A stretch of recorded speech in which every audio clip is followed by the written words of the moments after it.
ঢাকা টাঙ্গাইল মহাসড়কের পার্শ্ববর্তী সল্লা গ্রামে মাদক চক্রের দৌরাত্ম্য ফের উদ্বেগজনকভাবে বেড়েছে। স্থানীয়রা জানিয়েছেন, চক্রটি শুধু গ্রামে সীমাবদ্ধ নয়, রাতের বেলা ও দিনের নির্জন সময় তারা মহাসড়কে চালক বেশে ট্রাক ও বাস থামিয়ে মাদক বিক্রি করে যাচ্ছে। ফলে মাদক দ্রুত সারা জেলায় ছড়িয়ে পড়েছে। গ্রামে কিছু বাড়ি এখন মাদক বিক্রির কেন্দ্রবিন্দুতে পরিণত হয়েছে। প্রতিদিনই ইয়াবা, ফেনসিডিল সহ নানা ধরনের মাদকের গোপন লেনদেন চলে, বিশেষ করে রাত 11টা থেকে 12টার মধ্যে। ভয়াবহভাবে মাত্র 12 থেকে 14 বছর বয়সী কিশোররাও ক্রেতার তালিকায় দেখা যাচ্ছে।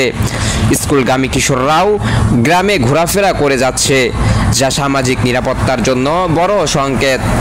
চক্রের আর্থিক উৎস এখন রহস্যের আড়ালে। সম্প্রতি এলাকার কিছু বাড়িতে আধুনিক ভবন, ব্যক্তিগত গাড়ি ও জমি দেখা গেছে। স্থানীয়রা প্রশ্ন তুলেছেন, যারা বৈধ কোনো ব্যবসা নেই, আয় রোজগার নেই, তার কিভাবে এত সম্পদের মালিক হলো? রাতের বেলা সন্দেহজনক লোকজনের আনাগোনা লক্ষ্য করা গেলেও সকালে, বিকেলে, দুপুরে তা আরও বেশি লক্ষ্য করা যায়, যা গ্রামের মানুষের মধ্যে ভয় ও সন্দেহ আরও বাড়াচ্ছে।